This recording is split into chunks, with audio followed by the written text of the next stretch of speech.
Hey YouTubers, a video I never wanted to make. First of all, Merry Christmas and Happy Holidays. You can see we got the Christmas tree up. Hope your holidays are great. We would be featuring our kids in this video, but I'll explain why we're not, which is really a bummer because this is probably going to be our last video. I say probably, please stay subscribed. There's a chance 2 to 3 months from now we might come back. All of that depends on what many of you already know is the FTC and COPPA. And there's another one out there called the CCPA. So there's more and more regulations. YouTube is also changing its policy guidelines on December 10th. So there's a lot of changing things, a lot of things in flux, and that is gonna have an impact on a lot of channels. Now, people's responses to the whole FTC thing, and I'll explain that a little bit, they respond from the sky is falling, YouTube is over, big government, censorship, so on and so forth. And a lot of people have actually deleted their channels. It ranges from that extreme to, oh, everyone's gonna be fine. You're blowing this way out of proportion. It's no biggie at all. I noticed the channels that are saying it's no biggie are usually channels that are 100% not geared towards children, have nothing to do with kids or minors. A lot of those people are very well established. They have YouTube caseworkers, they have lawyers, so on and so forth. So they're not really worried. Obviously people like Disney are not worried. They have a fleet of lawyers. So when it comes to the COPPA or Child Online Privacy Protection Act or Children's Online Privacy Protection Act, they're gonna be fine. It does affect channels like us. I'm gonna play a couple of clips for you just so you guys have some context if you're not familiar already of the Federal Trade Commission talking about it. But the first thing you should know is YouTube was acting illegally when they were collecting children's data. Children being 13 years and younger. And I apologize, Alistair's in his cardboard box fortress to the side of me playing, but at least it keeps him somewhat quiet, so you might hear some shuffling. Screaming. Yeah, screaming. So basically, yeah, YouTube messed up big time. $170 million fine, which is kind of like, slap on the wrist for them. But then it's the whole saying, you give them an inch, they'll take a mile.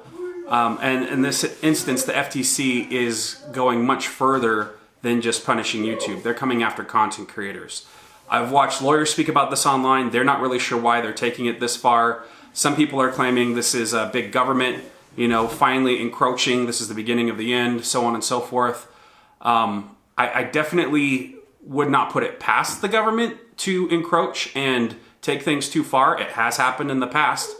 And so when it comes to censorship, it usually starts with, let's protect the children. Very good motives. And those are good motives, don't get me wrong. But then it gets taken to other extremes, and then Pandora's box is open, and before you know it, people are labeling certain things hate speech and this and that, and then the whole house of cards comes falling down. I hope that's not the case. I hope that's just hyperbole, but time has shown again and again with large governments, all have had their moments of power and then government encroaching. Even, today, Hong Kong, Venezuela, those are two countries right now that are dealing with, well, Hong Kong isn't a country, but they're dealing with turmoil, trying to have freedom from censorship and just basic rights. And Alistair's poopy. So we'll go ahead and cut to the clip of the FTC. FTC is bringing independent piecemeal actions against content creators for violating COPPA. That may discourage content creators from posting content on YouTube. So the analogy that I think of, imperfect, is the expression about shooting fish in a barrel. And YouTube is the barrel, and the content creators are the fish. And so it's a place where this content is centralized, and essentially it's easy for us to find. Children, and as the chairman noted, not only can we sue Google and YouTube for compliance with COPPA, but also individual channel owners and content creators. And once this order has been fully implemented, we intend to conduct a sweep. Now, as far as our family is concerned, we're not cowards. Just because someone threatens lawsuit or something like that doesn't mean we need to back down. But this isn't a personal attack on our family, it's all of YouTube. And in this instance, I do need to put my family first. I do need to watch out for them and make sure we don't have a target on our back. We're not constantly checking over our shoulders worried about some subpoena or lawsuit. And even though I don't think we would be charged that much, I don't want to give the FTC one dime. I really don't. I think they're overreaching on this one. I could be wrong. There might be something in the YouTube language I'm not familiar with, or their algorithms, but I just don't see how content creators are at fault for this. Even if videos are made specifically for children, if that was a content creator's ultimate motive, like children toy unboxing videos, for example, I don't see how they're at fault for collecting data on children. There might be more to COPPA than I realized, but from what I read, that was the main issue they had with YouTube, is that they were collecting information on children, which I do think is wrong without, parental approval. So I understand why they went for YouTube, but again, it's like, why are you attacking smaller channels and things like that? So yeah, long story short, we just kind of want to get out of the frying pan, avoid that. I did briefly mention, I think it's the CCPA or the California Child Protection Act or something like that. That's another one that's going to be enforced, that's coming through the pipelines, that people need to worry about. And it just seems more and more like there's more people, more Big Brother, if you want to call it that, just encroaching, slowly making their way forward on content creators. And it's hard because, like, do we proceed? This channel's helped so many people, millions of people, and it's a really humbling thing. But at the same time, do we just keep ourselves exposed? Now, the reason I'm a little bit more paranoid than some channels is because about 9 months ago, we had our comments banned from YouTube for being high risk and provocative. Their words, not mine. Basically because we have minors in our video. And same thing, COPPA specifically mentions, like, how old are the people in your videos. That will directly play into if you're fined or not. And we do have minors in our videos. So I do think that we're at high risk when it comes to COPPA, when it comes to their language, which is a very sad thing. And, zooming out, like way out, is this going to help children? Is it going to help children to take away these videos, take them offline? Because for a lot of people, and especially poor people, that's the only content they have access to. A lot of people are like, well, they can just go watch Disney Plus, they can just go watch Netflix, blah, blah, blah. Well, there's a lot of families who are really destitute, and all they have access to is free channels, free content. And they're willing to sit through the ads to get that content.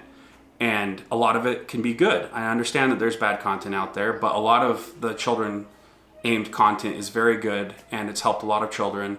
We aim to help special needs families, not just children, but families in general. And if that all goes away, what do children have at the end of the day? They have teen and above content, so PG-13-ish and above, or just stuff that's not necessarily directed at children. Speaking of children, my kids are getting in an argument, so hold on just one moment. And so just so you guys know, this sweep that's happening, as the FTC is calling it, where they're going to go around YouTube and review videos, and I don't know how they're going to review millions of hours of content. I'm guessing it's going to be learning bots and algorithms, which how well has that worked in the past?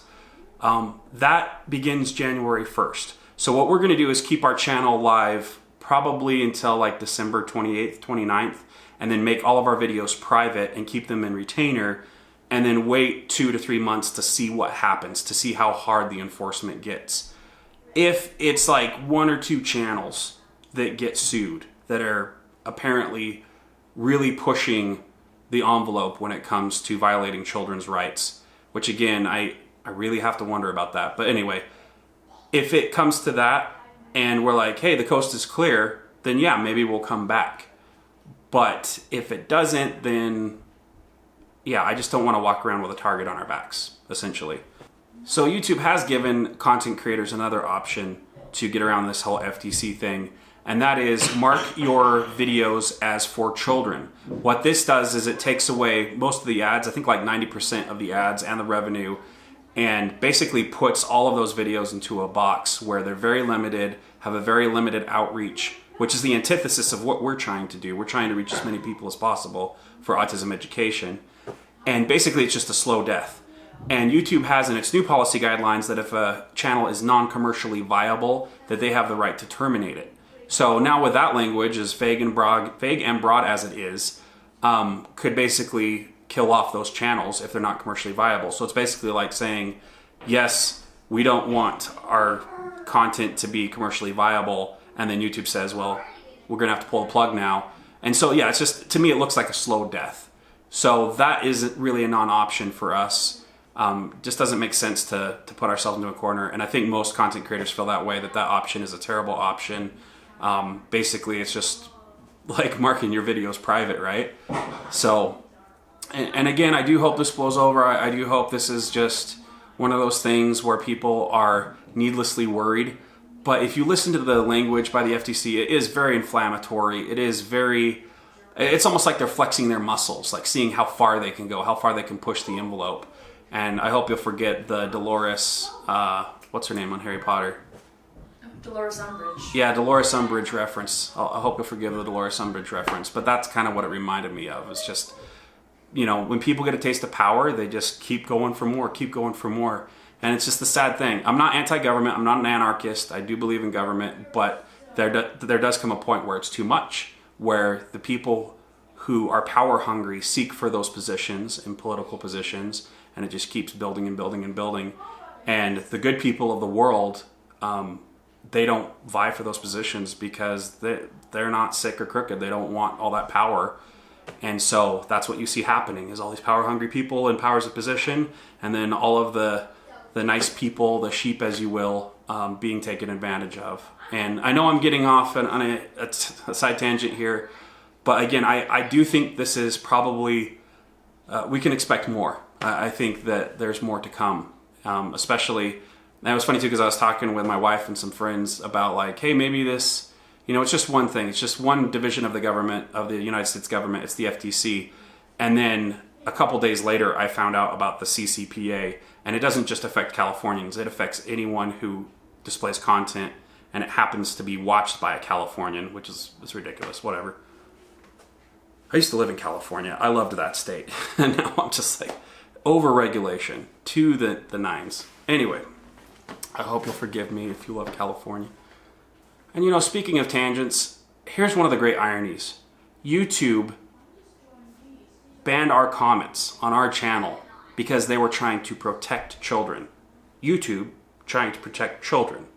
All the while, they're going behind people's backs and collecting content and data on children. Now, that sounds a little bit hypocritical to me, right? Another great irony in this is the FTC, or a division of government, is trying to protect children from people data mining them, from collecting data on children. Does anyone else think it's a little ironic that the government is trying to protect people's privacy? Has anyone ever heard of the NSA, Edward Snowden? Any of that ring a bell? So, yeah, there's a lot that seems really fishy to me. And put on your tinfoil hats or whatever and stuff like that. But guys, worse things have happened, okay? The government has done worse things. And I know that the government is full of millions of people, so I'm not calling out like blanket statement like all of them are bad. There's a lot of good people in government. We have a lot of family in military, and we love them and we thank them for their service. That's a government job. But there's a lot of bad government out there. And I want to be wrong about all this, but I do want to send a warning, as this might be our last video, of too much censorship is a bad thing, and to watch out for that, because history does repeat itself. Vote accordingly. I hope you vote for limited government. Some of you might disagree with that entirely, but I do think once you feed that monster and it gets bigger and bigger and bigger, they start taking away people's rights. History is on my side. I hope I'm wrong. So guys, I hope you forgive how fragmented the video is, but yeah, that's pretty much the summation of things. That's the state of things right now. I do want to be optimistic and say this will blow over in 2 to 3 months, that the FTC will not base their rulings on a 1998 piece of paper, which is what COPPA is. It was made in 1998. That's when like Netscape Navigator was a thing, or like America Online. So really, and they're calling our channels, YouTube channels, websites. That gives you some indication of how out of touch they are with how this all works. And I hope they'll get up to speed really quickly. I really do. But if this is a sign of more things to come, I really don't want part in it. I just don't want us to be uploading stuff and then constantly getting restricted, pinged, having subpoenas, getting in legal entanglements, all for just trying to educate people about autism. And we get so little money for this. If you took one of their maximum fines of $42,000, that would equal far more than our channel has ever made over its entire history. Okay, we've been doing this for about 5 years, and we haven't come close to making $42,000. Okay, this is a passion project. My kids are fighting again, hold on. And guys, I want you to know this has not been an easy decision. This is something we don't take lightly. We know our channel has helped a lot of people, and a lot of you have pleaded with us to keep the channel going, and I would love to, but we just can't risk it. And again, I hope that there's, you know, maybe that 1% or 2% chance that we come back in 3 months. If so, that's great. But I wouldn't bet on it. It's just the state of affairs right now. I know this sounds like a weird comparison, but I used to own a drone, you know, the little remote control drones. And back when I owned it, I could fly it like 2,000 feet high. I could fly it for miles. I had all this freedom. I would never do anything insidious like fly it over a fire when there's airplanes trying to, you know, put fire retardant on a fire or anything like that. I wasn't one of those people. But then a few people come out and they do stuff like that, or you get a guy who flies a drone into the White House, or, you know, just people doing stupid stuff, and then all of a sudden the FAA got involved, and now drones are basically glorified toys. There's so many limits and restrictions on them, and it's just like, it's not even fun anymore. You know, you can't do much with them. You can fly them, you know, a couple hundred feet in the air. That doesn't stop some people, that's fine, but I like having the freedom. I like having the flexibility to do what we want to do without having to look over our shoulder. I hope you guys can understand that. And it's probably a good thing because we are very busy. We do have to take care of 3 special needs kids, and doing this on top of everything else and a full-time job and all the things my wife has to do, it's a lot. I do want to end on a happy note, and I hope you guys just look past over the years at how our children have grown. You've seen Ian especially grow from someone who was having meltdowns almost every day, several times a day, to a kid who can read and do math and help out around the house. And he's just grown so much. All of our kids have. Connor and Alistair, they're doing wonderfully. They're all speaking. There was that time when we were worried that I don't know if you guys can hear that. We're not out of the woods yet. There's still a lot of room to grow. But yeah, they have grown a lot. We've grown a lot as parents. I hope you have all grown a lot along on this journey. And again, I do hope you have a Merry Christmas. There's still so much good in the world, and I hope that gets spread, even if we don't stick around. And I want to thank you guys so much for all your support and all you've done for us over the years. And Brittany also wants to join in and say goodbye, and just how much we appreciate all of you. Goodbye. Merry Christmas. Good to see you. You can see me. All right. We love you all. We wish the best for you. Bye. Bye.